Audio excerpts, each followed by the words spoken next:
Good afternoon. Welcome to Inside Indiana Sports Now with Kent Sterling. It's Friday, Carb Day, May 28th, 2021. We're brought to you by the great people at Today's Dentistry. 2 words for you on this Friday afternoon: sedation, dentistry. Dr. Mike O'Neill's great at it. If you have a lot of dental work that needs to be done, but you'd like to sleep through it as Dr. Mike O'Neill executes it, call 317-849-2933. Punch subscribe. Hit like, ring the bell, let's go, let's talk about sports. It's a Mailbag Friday. We get questions, and the people who ask the questions, they get answers. If they're good questions, we answer them here on the show. All right, this is from Gwen in Connersville. Wants to know what I think about NBA fan behavior, and she references Russell Westbrook getting a bunch of popcorn dumped on his head. Here's what I think. It's idiotic, it's foolish, right? Fans have got to be better than that. But I'll say this too, that the players need to stop responding. Do you know why Russell Westbrook is constantly picked on by fans? Because he responds. If you want an idiot to stop being an idiot, you ignore the idiot. This is common sense. We learned this in grade school, didn't we?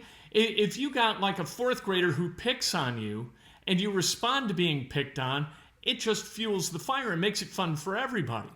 So ignore the idiots. Let the arena take care of the consequences upon the idiot, banning them from the arena or, stripping them of season tickets and their privilege to buy more season tickets. That's a cool deal. But referencing them in post-game press conferences or talking about them later is just stupid because it fuels them. Easy enough. All right, this is from Curtis in Whiteland, Indiana. Wants to know if I think the Colts will take a run at Julio Jones. I'm going to answer this by giving you 5 numbers: 15, 11, 7, 32, and 9. What those add up to is no. The Indianapolis Colts are not going to take a run at Julio Jones. $15 million is what Julio Jones is going to be owed in salary in 2021. $11 million, that's his salary for 2022. $7 million, that's the buyout in 2023. That's what he's guaranteed for 2023. 32 is his age, the point at which wide receivers generally start to trail off. 9, the number of games Julio Jones played for the Falcons in 2020. Why? Because of a recurring issue with a hamstring. 32, people don't start getting healthier at 32. People start to feel the effects of ongoing injuries on their bodies. Expecting Julio Jones to play 16 games this coming season after he played 9 last year, it would defy logic, right? So I don't think that the Colts are going to go after Julio Jones. They've got extensions coming up. Chris Ballard has been resolute in rewarding current players, people within the Colts family, and not bringing in high-priced free agents. I would be stunned if the Colts went after Julio Jones. Productive, yes, and he has been productive. A borderline Hall of Fame career, but not the Colts' cup of tea right now. Let's remember Andre Johnson, right? Andre Johnson was a little bit older than Julio Jones is today, but still, cautionary tale for sure. If you don't believe me, ask Ryan Grigson. All right, next question is from Lamar in Greenwood. Who will gain more from Jerome Hunter going to Xavier? Indiana, Xavier, or Jerome? I think it's good for everybody. I think it's going to be terrific for Jerome Hunter to get a fresh start at Xavier playing for Travis Steele. I think it's going to be really good for Xavier because Jerome Hunter is a terrific, versatile defender who can flat shoot, but has got to start putting up better numbers in that shooting realm, especially from deep and from the foul line. And I think it's good for Indiana because it freed up a scholarship that they were able to use and go get a guy like Michael Durr. All right, they needed front court depth. They got front court depth. Jerome Hunter needed a fresh start. Xavier needed a versatile defender who can shoot the basketball like Jerome Hunter. I think everybody wins. Here's the thing, that college students have got to be allowed some latitude to grow up, right? And I think Jerome Hunter is doing just that. And guys who are in college, remember when you were in college, before we hold these guys to a behavioral standard that is unrealistic, we got to remember who we were in college before we cast judgment upon those who are in college today, whether they're athletes or not athletes. There you go. That's my final screed on Jerome Hunter. We wish him absolutely the best at Xavier. 100% the best. You talk to anybody in Bloomington, they say he's a wonderful, wonderful kid. Okay, this is from Billy in Zionsville. Ever seen a play like Javi Baez pulled yesterday in Pittsburgh? I have not. To kind of rehash what happened yesterday, Wilson Contreras is on first with 2 outs. He steals second. Okay, Baez is at the plate. He chops the ball to third. The throw from third pulls the first baseman off the bag. The first baseman runs at Javi Baez. Javi Baez, not wanting to be tagged, takes off. Everything is better than an out. The longer you can take to not make an out, the better for everybody, right? So Baez runs toward home plate, never leaves the baseline, and the first baseman runs with him. Contreras breaks from third. The first baseman, confused, throws to the plate. Contreras is safe. Baez sprints to first and gets there prior to the second baseman who had to run over to first base to cover the back. All Pittsburgh had to do, the first baseman, all he had to do was turn around as Javi Baez tried to get away from him, run to first, step on the bag, and it's the end of the inning. And Contreras, even if he scores or crosses the plate before the out is registered, he's out because a force play negates the scoring of the run. So Baez, by backpedaling and running away from the first baseman, caused great turmoil and confusion. The first baseman made absolutely the wrong play by throwing to the plate. Baez beats the throw to first. Then, to add insult to injury, the throw from the catcher to the second baseman at first goes into right field. And Baez takes second. And that is followed by a base hit by Ian Happ, and Baez scores. So instead of it being 1-0, that turns into a 3-0 lead for the Cubs, and they wind up winning the game 5-3. You know what? Javi Baez plays baseball with an unbridled joy that if the Cubs don't understand the value of that, they don't deserve Javi Baez. If you don't extend Javi Baez, you're idiots. I'm going to wash my hands of the entire Cubs operation if they don't sign Baez, sign Bryant, who, by the way, hit his 11th home run yesterday. If he winds up being healthy, and the Cubs, they're a half game out of first place, and it's May 28th. This is better than people thought it was going to be. They've won, 9 of their last 11. So they're kind of rolling a little bit. The bullpen has been terrific, setting a modern-day Cubs record for scoreless innings in a row from their bullpen. Starting pitching has not been bad, and so the Cubs are right in it in the National League Central. And these guys, they want to play in Chicago. Did we learn nothing from Larry Himes and Greg Maddux back in the day? Maddux wanted to stay with the Cubs. The Cubs didn't want to pay the extra this much money. And Maddux was willing to cut the Cubs a deal.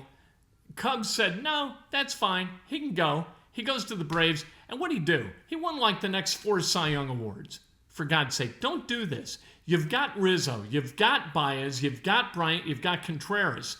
That's like half your team as all-stars for the foreseeable future. Why rebuild that?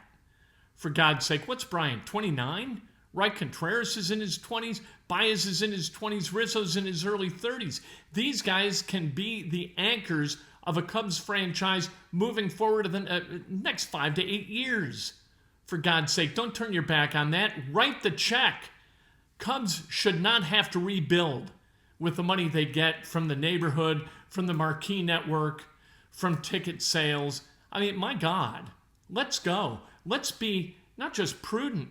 Let's be, non-idiotic for a second if you're the Ricketts family and get these guys signed on the line, which is dotted. All right. This from William, another William, in Carmel. Who's going to win the 105th running at the Indianapolis 500? I'll tell you who. The Orb told us this morning on Breakfast with Ken, it's going to be Colton Herta.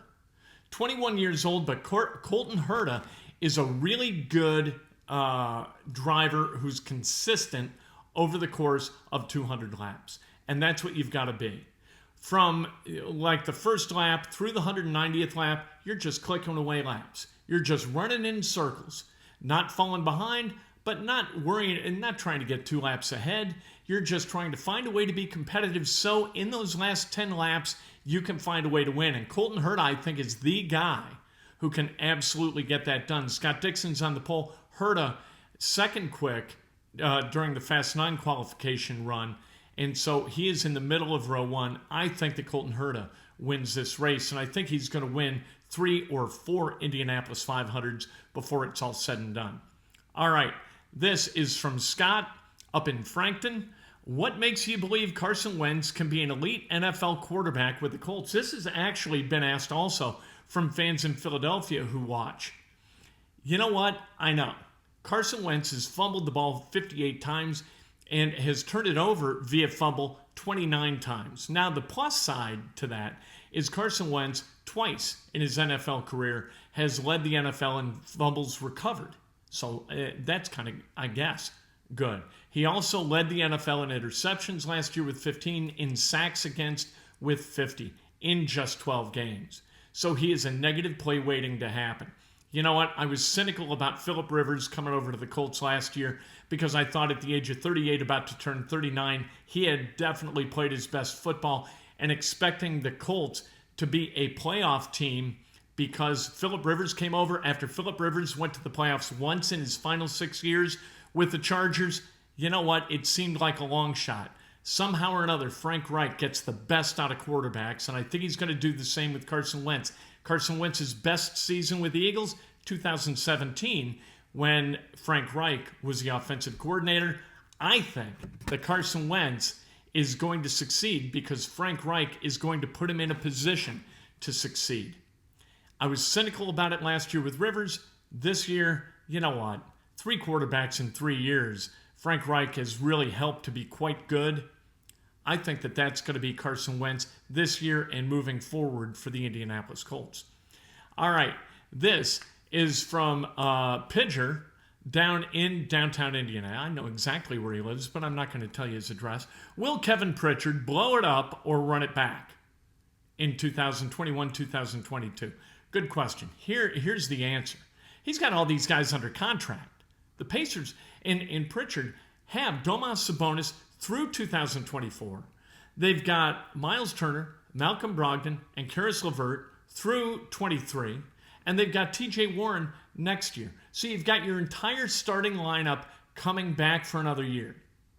Why not run it back another year? Why not trust the kind of methodology you used in hiring Nate Bjorkgren in the first place? Trust the 5 guys you had earmarked as your starters for this season. And this, obviously, you replace Victor Oladipo with Karis LeVert, who were traded for one another. LeVert obviously coming here. And go do this thing again. And see if you would have been right this past year if guys had stayed healthy and Bjorkgren didn't go haywire. Under normal circumstances, let's see what happens with that group of Pacers. And then, if you want to blow it up, blow it up. And if after the first 20 games, the Pacers are 6-14, fire Bjorkgren. This offseason, hire an assistant coach who's kind of a coach in waiting. Let's go. I think you roll it back. And I know we want to get impatient. We want to hold people accountable. I'm with you 100%. I'd love to blow it up, start fresh, start accruing draft picks all over the place like the Oklahoma City Thunder have. But we don't answer to Herb Simon, who's going to start to get a little anxious as the Pacers lose 55 games in front of 3,500 fans every night at Bankers Life Fieldhouse. All right, the final question. Who is the Pacer most likely to be dealt? I think it's Aaron Holiday. I think Aaron Holiday just kind of doesn't fit on this team, to tell you the truth. You might be able to get more for Goga Bitadze, but I think it's Aaron Holiday. And you still don't know exactly what you got with Goga. So I think if you got to go get a piece, I think Aaron Holiday is the guy who allows you to go get that piece. There you go. I think Brissett comes back, O'Shea Brissett. I think the 13th overall pick, which is likely to be where the Pacers select, I think that could yield a benefit as well. We shall see. It's going to be an interesting offseason for the Pacers, just as it has been for the Colts and just as it was for the Indiana Hoosiers. Can't wait for the race on Sunday. The blackout is lifted. Thanks to yours truly. You're welcome. All right, we'll talk to you Tuesday morning, day after Memorial Day, bright and early, 8 o'clock on Facebook Live, and immediately thereafter on YouTube and everywhere else you consume Breakfast with Kent. Have a great weekend.